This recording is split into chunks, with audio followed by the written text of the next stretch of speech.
전통시장에서 대박 국수 가게를 일구다 김미령. 사업 실패로 쓰러진 아버지를 대신해 어머니는 국수 가게를 시작했습니다. 중학교 때부터 와서 이제 가방 메고 교복 입고 그러고 와서 설거지하고 너무 힘들었었죠. 창피하고 정말 내 처지가 왜 이래야 되나 해서 정말 울기도 정말 많이 울었었어요. 어머니의 건강이 악화되면서 무용가의 꿈을 포기한 채 그녀는 국수 장사에 뛰어들었습니다. 국수 삶는 거 뭐 어려운 거 있나? 물 끓는 데 넣어서 그냥 삶아서 주면 되지. 정말 처음에 그렇게 생각했었어요. 근데 엄청난 양의 앞치마 많이 불 앞에서 태워 먹기도 하고 그랬었어요. 그렇게 하다 보니까 엄마랑 똑같아진다라든지 뭐 이런 실력이 똑같아졌네라는 그런 얘기를 듣기 시작했어요. 그녀는 옛맛을 살린 국수로 연 매출 3억 원을 달성했습니다.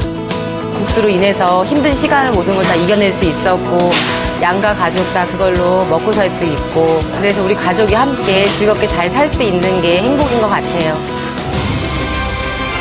국수 한 그릇의 행복, 김미령 씨를 소개합니다.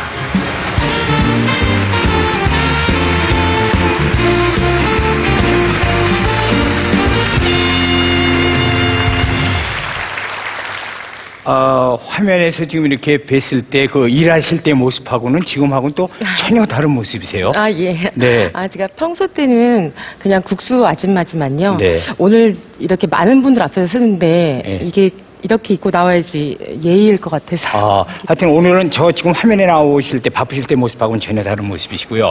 그러면 언제부터 그렇게 국수집 아줌마가 되신 거예요? 제가 29살 때부터 정식적으로 시작을 했는데요. 네네. 지금 10년째 하고 있습니다. 10년째요? 네네. 네. 오늘 해주실 강연 주제가 말이죠. 네. 행복 한 그릇 주세요거든요. 네네. 어떤 얘기죠? 그러니까 행복 한 그릇 주세요 그러면? 그러니까 제가 국수 아줌마로서 네. 살아가는 것을 받아들이고요. 예. 이렇게 행복을 찾기까지 그런 과정에 대한 이야기를 하려고 이렇게 나왔습니다. 네, 혹시 거기 가게 가면 거기서 받는 우리 국수 한 그릇이 전부 행복 한 그릇 아닐까 모르겠네요. 예. 네. 자, 어떤 얘기인지 지금부터 귀를 기울여서 듣겠습니다. 박수를 청해 주십시오.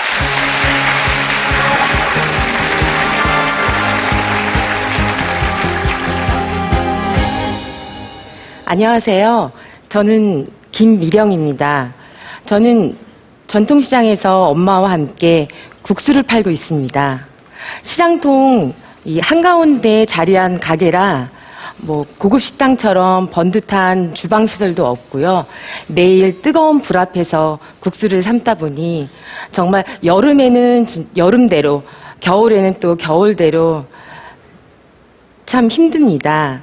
하지만 전 요즘 많이 행복하다고 생각하고 있습니다. 시장통에서 5,000원짜리 국수를 만들어 파는 제가 왜 행복하다는 말씀을 드리냐면요. 그럼 지금부터 저의 행복의 그릇에 대한 이야기를 시작하겠습니다. 저는 딸만 넷인 딸 부잣집에서 셋째 딸로 태어났습니다. 제가 어렸을 때는 저희 아버지가 작은 사업을 하셨기 때문에 참 남부럽지 않게 살았습니다. 발레도 하고 피아노도 배우고 그렇게 하고 싶은 것은 거의 다 하면서요. 엄마는 기사님이 운전하시는 차를 타고 다니시면서 사모님으로 사셨습니다. 근데 어느 날 갑자기 아버지의 사업이 잘 되지 않자 하루아침에 모든 게 부도로 무너졌습니다. 그 당시 저희 위로 두 언니는 결혼을 한 상태였고요. 저와 제 동생, 부모님과 작은 월세방으로 이사를 했습니다. 그리고 엄마는 시장통 한 구석에 작은 점포를 얻어서 국수 장사를 시작하셨습니다. 저희 엄마는 정말 등본 한 통도 당신 손으로 띄어보지 않으실 정도로 아버지 보호 아래 곱게만 사셨지만 아버지의 많은 빚과 일을 할 수 없는 상황이셔서 하루아침에 온 가족의 생계를 엄마가 책임지셨어야 됐죠. 이사를 한 지 한 2년이 지났을 즈음 제가 중학교 2학년 때 아버지가 뇌출혈로 쓰러지셨습니다. 아무래도 사업 실패로 인한 그런 스트레스 때문에 병이 오신 것 같아요. 얼마 뒤 다행히 정신이 돌아오셨지만 반신마비가 되셨습니다. 정말 실질적인 가장이 엄마가 되셨던 거죠. 저희 엄마는 장사 경험이 없으셨기 때문에 걱정을 많이 하셨어요. 하지만 국수를 워낙 싼 값에 팔기도 했고 저희 가족에게 예전에 해주시던 그 맛 그대로 하다 보니 손님들이 점점 늘어나기 시작했어요. 그래서 전 학교가 일찍 끝나는 날이면 가서 설거지나 재료 손질하는 걸 도와드리곤 했어요. 그런데 정말 교복 입고 그 시장 한 구석에 가서 설거지를 하려니까 참 많이 창피하더라고요. 혹시나 친구들이 볼까? 안 그러면 누가 나를 알아볼까 봐요. 하지만 제가 가서 도와드리지 않으면 어떤 상황을 알았기 때문에 안 갈 수가 없었습니다. 전 그렇게 고등학교 다니면서 발레를 했습니다. 어렸을 때부터 했던 발레. 전 형편이 나빠지면서도 끝까지 발레를 포기하지 못했습니다. 그래서 돈이 필요했습니다. 고등학교 다니면서 에어로빅 강사증을 땄어요. 그래서 아르바이트를 시작했죠. 전 악착같이 했습니다. 그래서 무용과에 입학을 하고 6개월 만에 그만둬야 했습니다. 정말 작품비다 음악비, 제가 감당해낼 수 없는, 아르바이트로는 절대 버틸 수 없는 그런 돈이었어요. 전 그때 딱 생각했습니다. 아, 내가 고집을 피워서 할 수 있는 일이 아니었구나라는 걸. 그래서 전 그때 발레를 포기했습니다. 그러고 곧장 놀이동산 무용단으로 갔어요. 참 무용단의 일이라는 게 수입이 그렇게 좋지는 못합니다.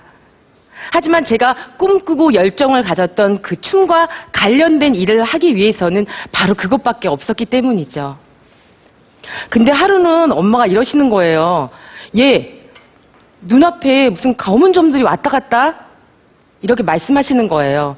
그건 바로 아버지가 쓰러지셨을 때 그 충격 때문에 당뇨병이 왔던 거죠. 하지만 형편 때문에 엄마는 병원에 가서 치료를 제대로 받아보지 못하셨어요. 그 결과 양쪽 눈으로 당뇨 합병증이 왔습니다. 혈당을 잡고 수술 진행을 해야 되는데요. 국수집을 맡을 사람이 필요했습니다. 근데 이렇게 둘러보니까요, 저밖에 없더라고요. 그래서 저는 결심을 했죠. 제 나이 그때 29세였습니다. 제 일을 하면서 엄마 일을 돕는 건 그런 대로 좀 하겠는데 막상 또 저의 모든 걸 내려놓고 국수 장사에 뛰어들려고 생각하니까 정말 싫더라고요. 하지만 어쩔 수가 없었습니다. 그 국수 가게 하나에 저희 가족이 모두 매달려서 먹고 살고 있었기 때문이죠. 그렇게 장사를 시작했는데요. 한 2, 3년은 정말 죽겠더라고요. 아, 정말 이렇게 해야 되나.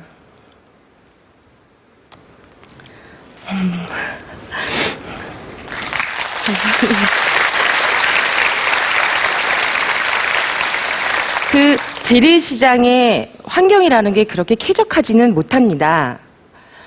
또 여름이면 제가 국수가게에 앉아서 시장 입구를 쳐다보면 아지랑이가 핍니다. 왜냐하면 너무너무 덥기 때문에요. 또 겨울에는 손에 명장갑을 끼고 그 위에 고무장갑을 끼고 옷을 겹겹이 막 껴입고 일을 해도 너무 춥고요. 정말 하루에도 12번씩 속에서 천불이 나더라고요.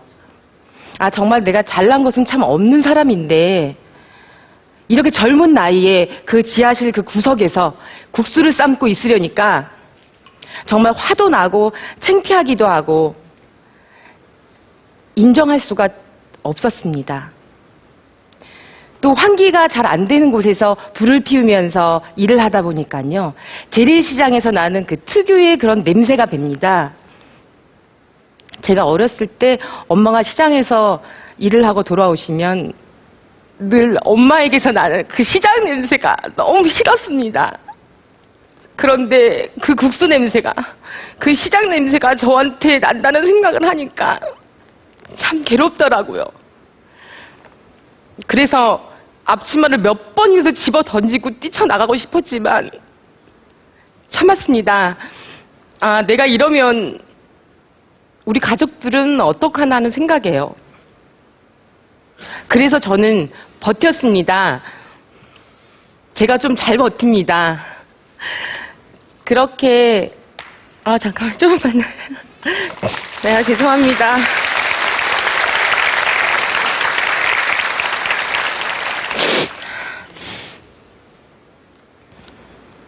그렇게 장사를 시작한 지 1년이 좀 지났을 쯤 저도 결혼을 했습니다. 그럼 전 좀 막 나아질 줄 알았습니다.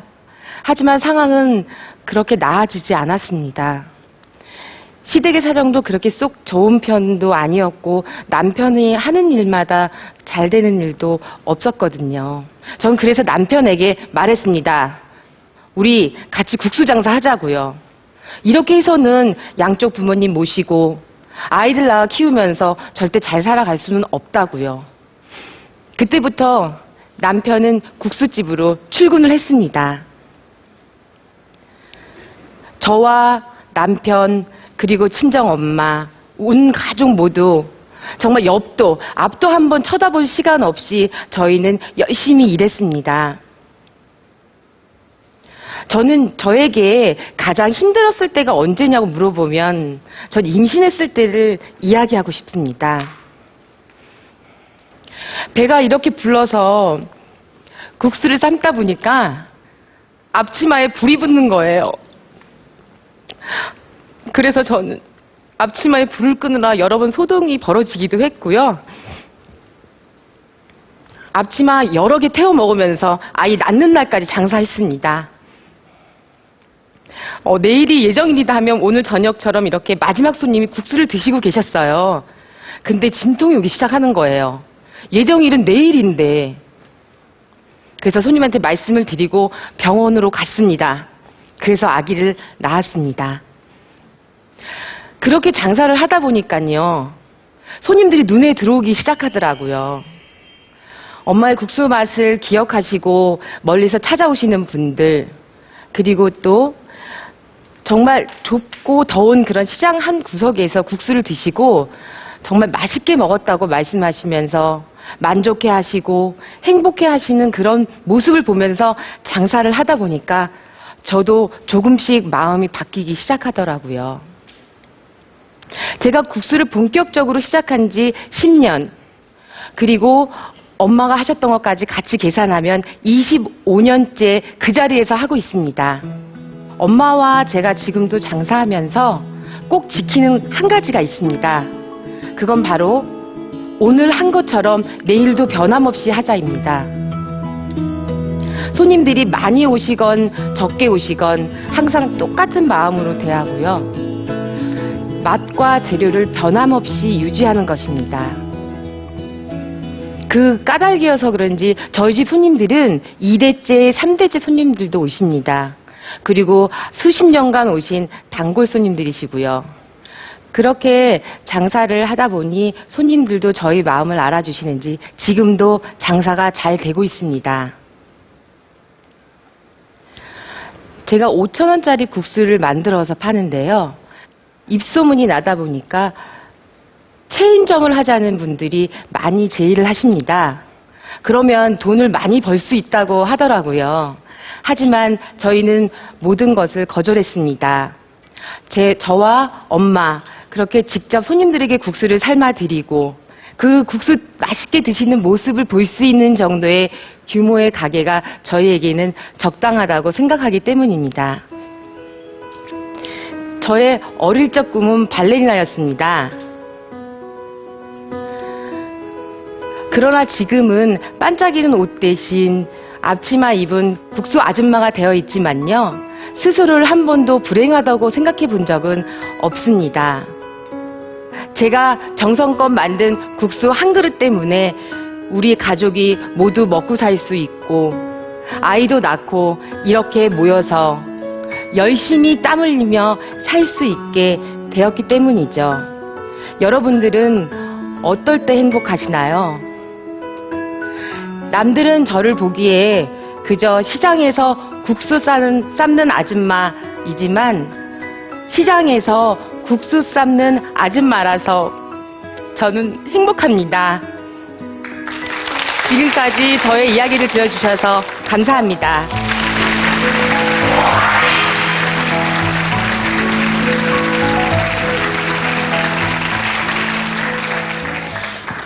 잘 들었습니다. 이렇게 살아오신 얘기를 하시다 보니까 어떨 땐 감정이 막 이렇게 솟아오르시죠. 예. 그러면서도 저는 뭘 느꼈냐면 참 강하신 분이구나라는 걸 느꼈어요. 그러니까 지금 또 이렇게 어머님하고 같이 쭉 그렇게 일을 하시죠. 그렇죠? 네. 그렇게 열심히 일을 하실 수 있는 이유가 바로 가족이라고 생각이 드는데요. 네네. 가족에게 여기서 한 말씀 좀 하실래요? 하고 싶은 말씀? 제가 이렇게 행복감을 느낄 수 있는 사람으로 살게 해주셔서 감사합니다. 어머니한테 하시는 얘기예요? 네네. 네, 박수 한번 주세요.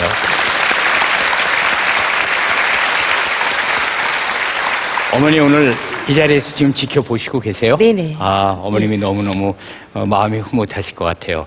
저기 계시네요. 네네. 네. 자, 김미령 씨 얘기를 쭉 들어봤습니다. 행복 한 그릇 주세요를 들으시고 우리 100분의 공감 의견단의 공감 온도를 또 보도록 하겠습니다.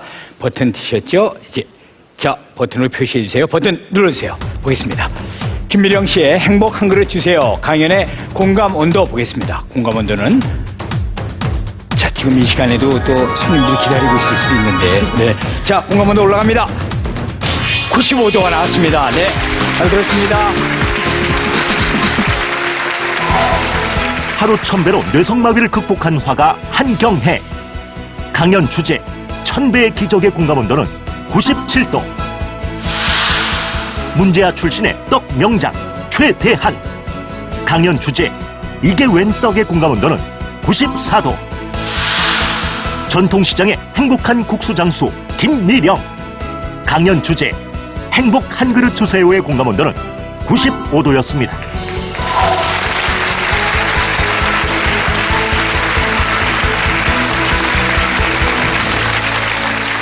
오늘도 세 분의 강연을 이렇게 들었습니다. 자, 강연을 하신 세 분의 그 뒷마음을 한번 좀 들어볼까요? 어떻게 느끼셨습니까? 오늘 강연하시면서? 네. 저는 제가 행복한 사람이라고 말씀을 드리려고 여기 나왔는데요. 이 자리에 나와서 저는 또 다른 행복을 또 배워가는 것 같습니다. 또 두 분의 얘기를 예, 들으면서요. 예. 또 두 분도 마찬가지실 거예요. 이렇게. 네. 오늘 다 좋은 얘기 해주신 우리 김미령 씨에게도 박수 부탁드리겠고요. 네. 최대한 씨는 오늘 또 아버님도 지켜보시고 또 이렇게 대화도 해서 참 오늘 추억에 많이 남을 그럴 강연이 될 것 같은데 강연하신 소감은? 저한테 너무 좋은 경험이었고요. 네. 너무 재밌었습니다. 예. 재미있었고 예. 이게 어떻게 보면 앞으로 또 날 갖다 다잡는 어떤 더 이렇게 살아야지 하는 계기가 되는 것도 아닐까 싶어요. 예, 그랬으면 좋겠습니다. 네, 잘 들었습니다. 한경혜 씨는 오늘 어떠셨어요? 더군다나 앞에 또 저를 보여주셨는데, 네. 여러 가지로 부족한 제가 여기까지 오게 된 것은 저를 한 덕분도 이렇게 있지만 그동안의 모든 사람들의 배려 덕분이라고 생각합니다. 그래서 항상 감사한 마음을 간직하고 있고 또 앞으로 머무르지 않고 나아가는 자세로 열심히 살겠습니다. 네. 감사합니다. 네.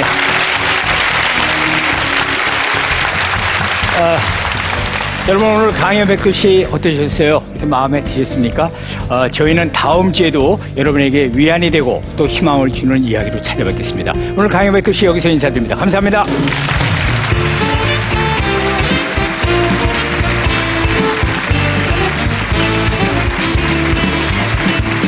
정말 하고 싶었던 그 무용의 길을 접으시고 국수를 하시면서 또 그거를 행복하게 하시고 있다는 거에 정말 많은 감동을 받았습니다. 몸이 불편하신데도 불구하고 한도 빠지지 않고 그렇게 열심히 하셨다는 얘기에 되게 감동 많이 받았고요. 나에게 강연백두시란 거울이다. 나에게 강연백도시란 내일을 또 뜨거운 열정으로 살 수 있는 에너지입니다. 강연백두시 사랑해요.